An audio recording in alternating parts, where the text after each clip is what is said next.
The MORPHO trial, the way we designed it, was to tell us how to use a FLT3 inhibitor and in whom in the post-transplant setting.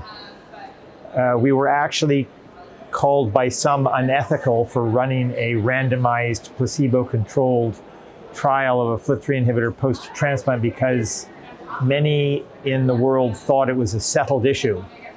But in fact, the trial was negative in that it did not provide benefit to all patients who are undergoing allotransplant.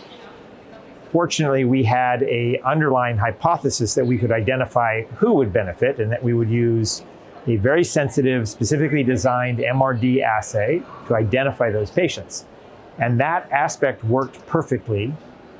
50% of the patients in the study had detectable MRD in the peri-transplant period, and those are the patients that displayed a very distinct benefit to the use of gilteritinib.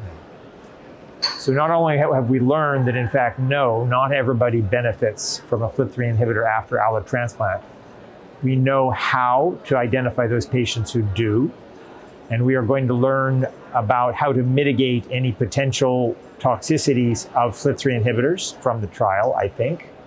And finally, we have uncovered or demonstrated the utility of MRD in managing these patients, including in the non-allotransplant setting.